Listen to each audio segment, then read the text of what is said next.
Okay,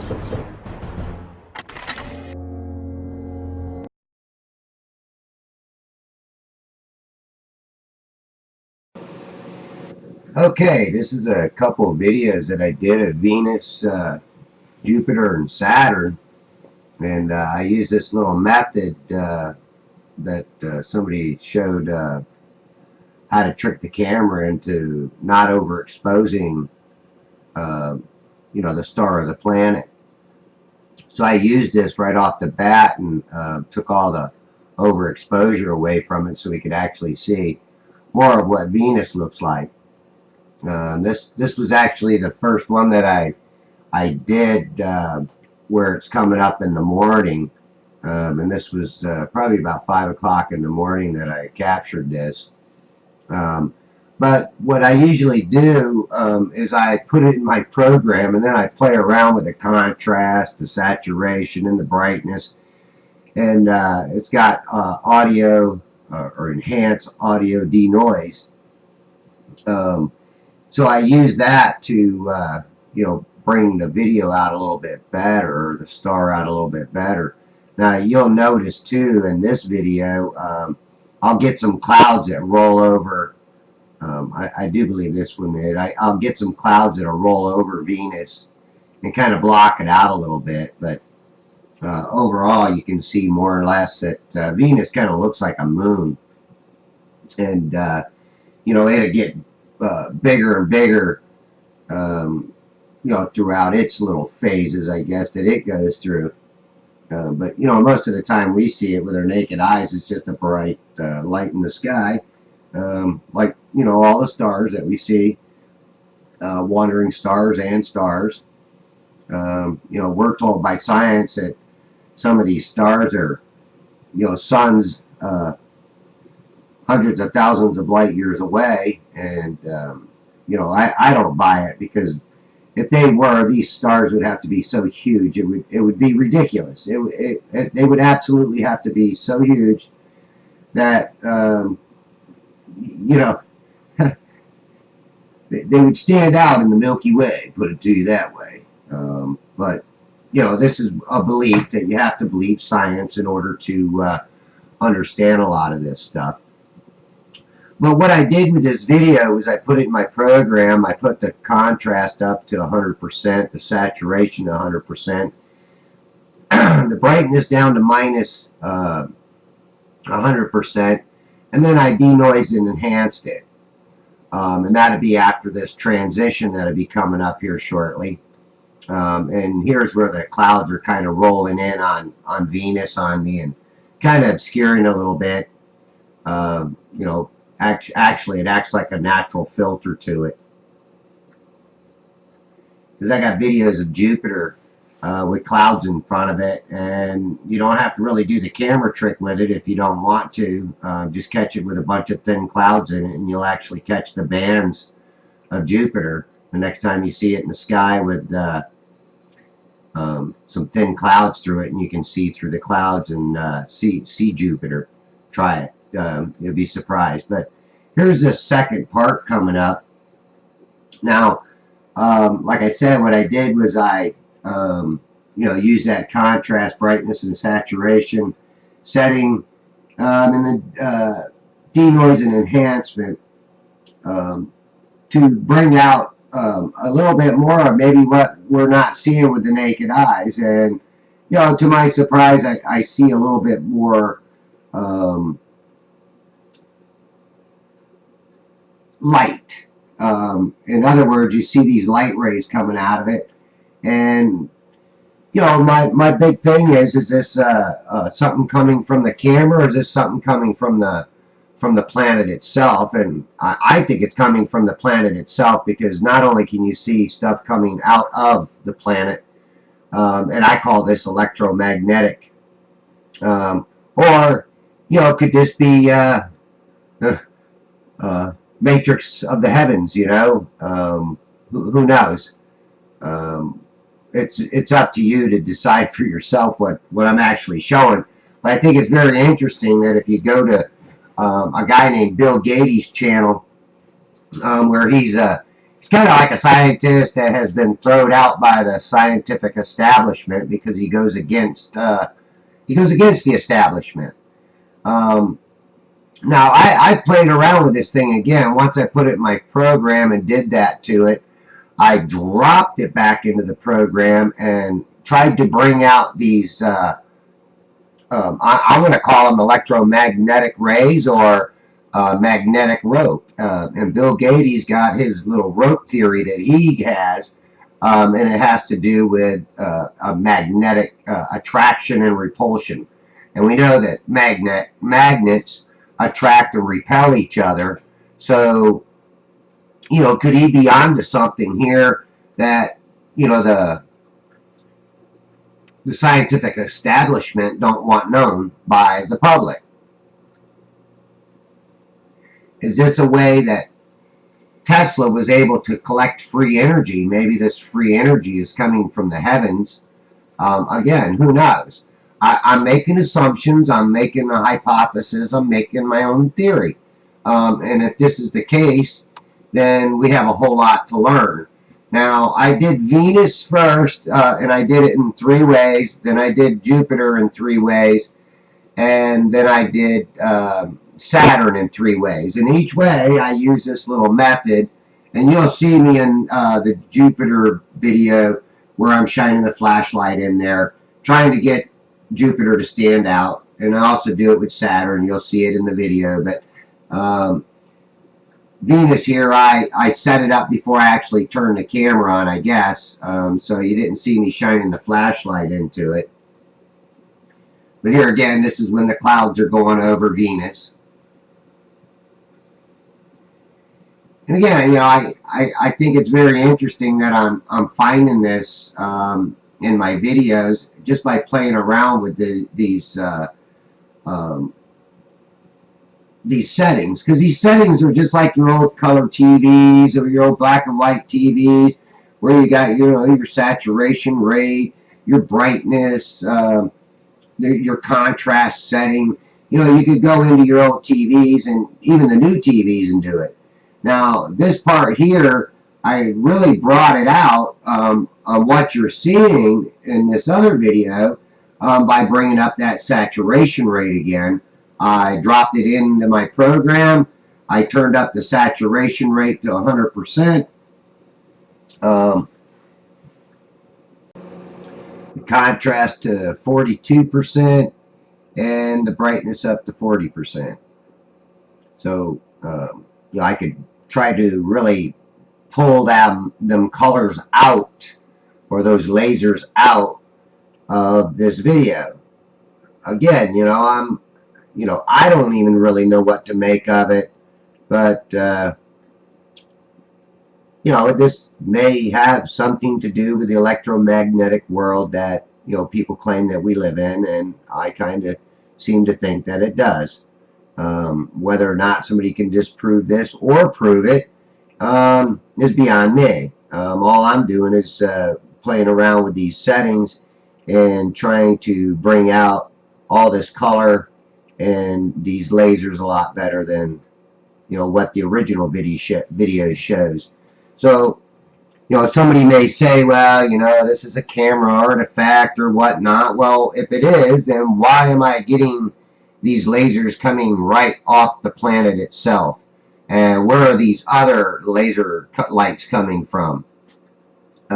These are a good question, and of course we know that there's other planets and stars all around Jupiter, even some that you don't normally see, but if you zoom in on Jupiter, you will notice some of them in behind it with the proper settings. And usually you have to do pictures to see the other stars in behind Jupiter or any of the other planets, because the videos just won't show them. Time lapse will if you zoom in on them, but they're going to move across the screen pretty quick because you're zoomed in. So I recommend taking pictures because you will actually see stuff more around these planets and stars and even the moon when you take astrophotography. All right, I'm going to let this get back to the natural audio coming up with Jupiter, and let you just listen to what I'm talking about. As I'm filming Jupiter, and then I'll stick some music on here and try to take the monotony out of listening to me. But I will chime in just to tell you the settings that I have put onto the video. The contrast, the saturation rate. All right. So this next part's going to be Jupiter. And I hope you enjoy it. And I hope you enjoy what I'm doing with these videos. All right. And Jupiter's coming up here shortly.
Made it disappear.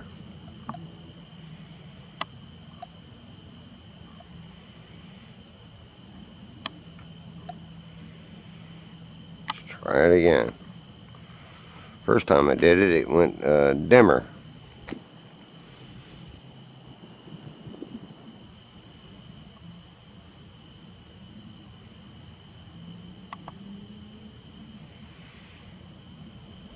There it is. That is it. Coo! Coo!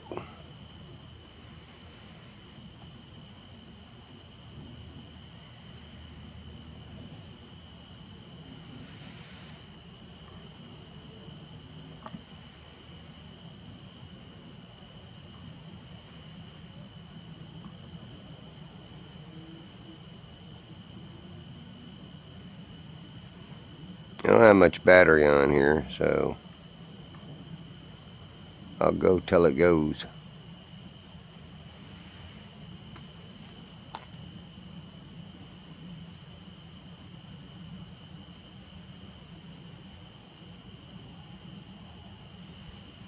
Beautiful clear night too, actually.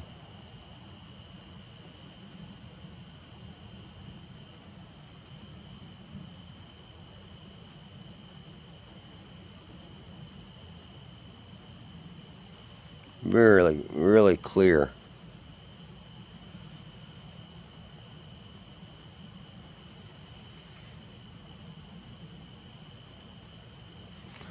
We need to try that on a couple other stars, don't we?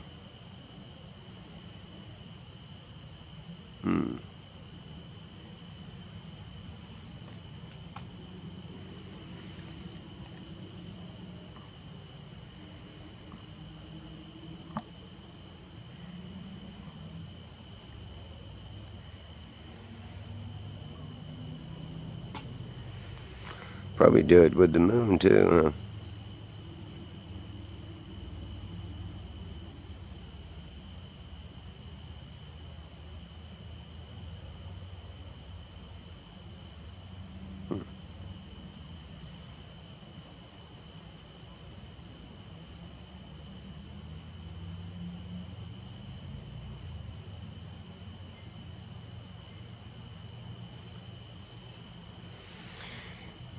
Interesting stuff.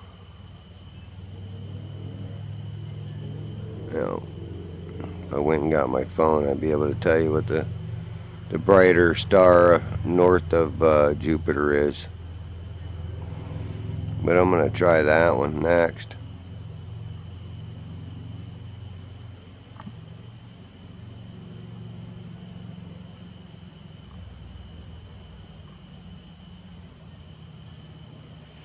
And maybe I'll just go ahead and get my phone.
Let me let it go by one more time and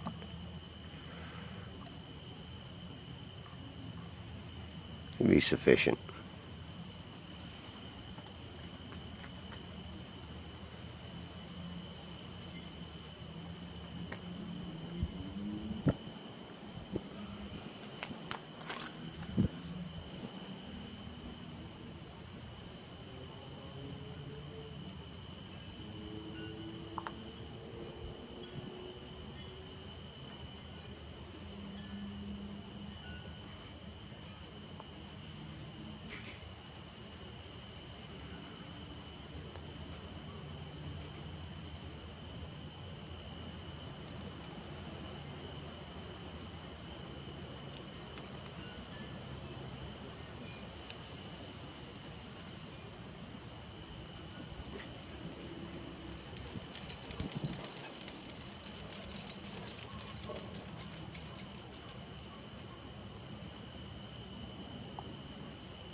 And made it disappear.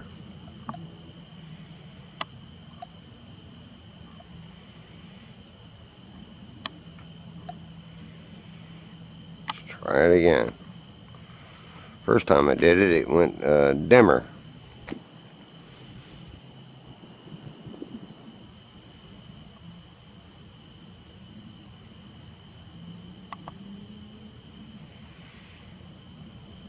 There it is. That is it. Two! Two!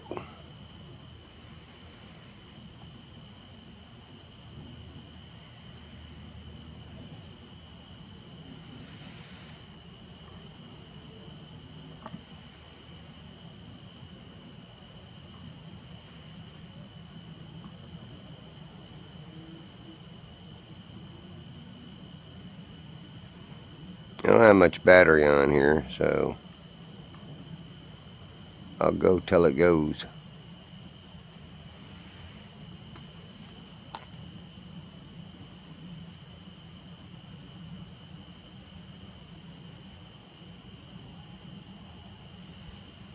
Beautiful clear night too, actually.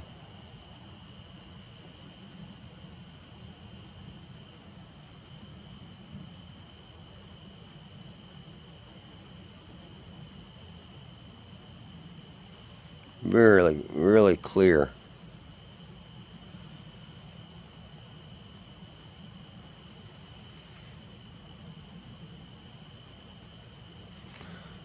try that on a couple other stars, don't we?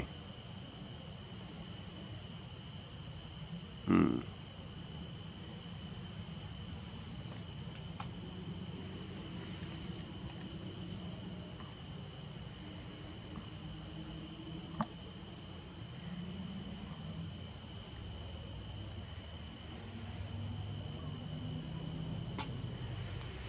Probably do it with the moon too, huh?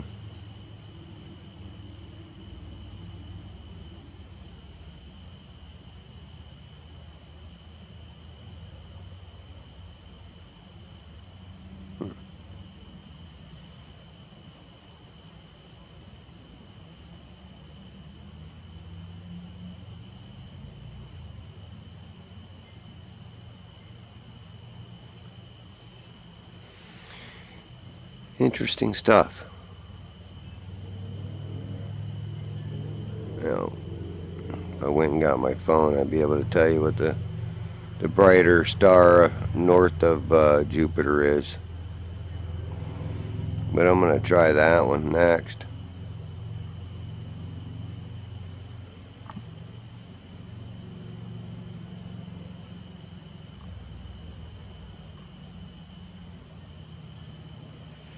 And maybe I'll just go ahead and get my phone.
Let me let it go by one more time and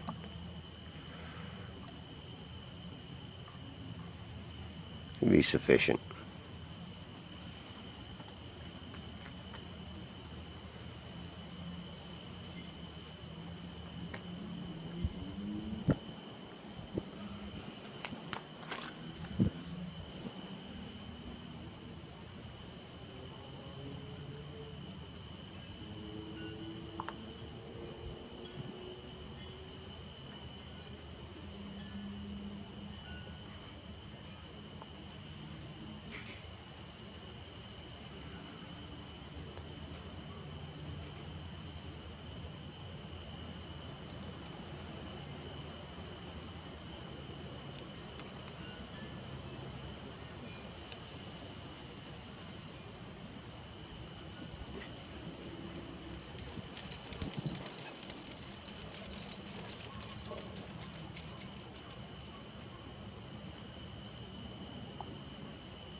I left the original audio on that second part of this same video. Now I'm on to the third part.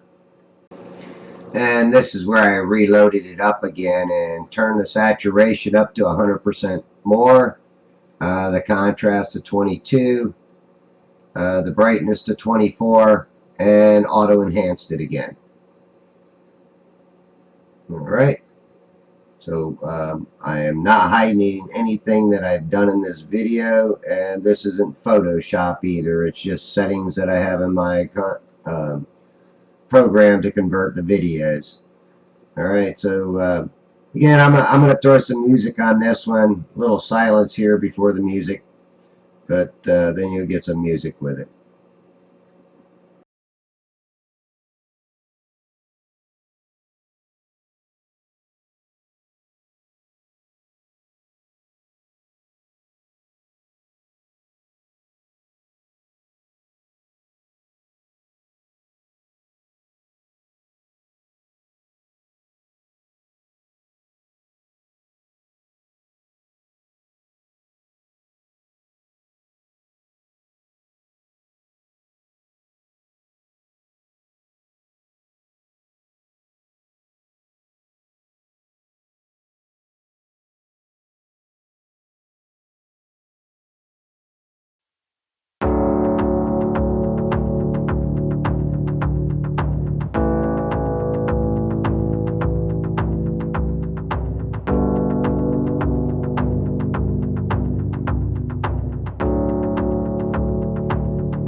Okay, this is the original video of Saturn.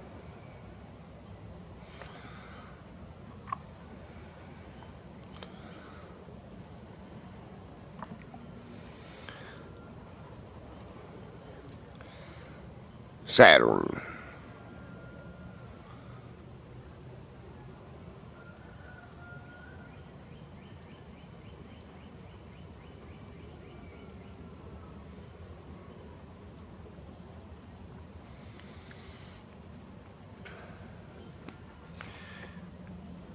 And Saturn's so big, so huge, that you can see it from 746 million miles away, folks. Matter of fact, Einstein says we can see it by looking over the sun, and we'll bend over. Our view will bend over the sun, and we will be able to see what's behind the sun when Jupiter, Saturn, or whatever goes there.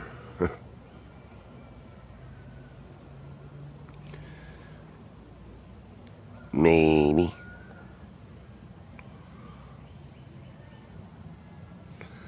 I just think it's interesting.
That's what I thought.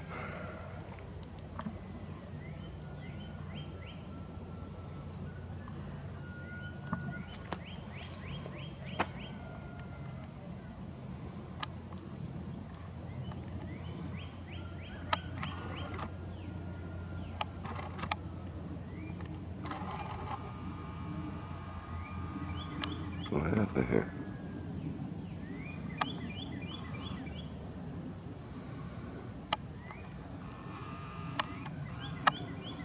What? What's going on here?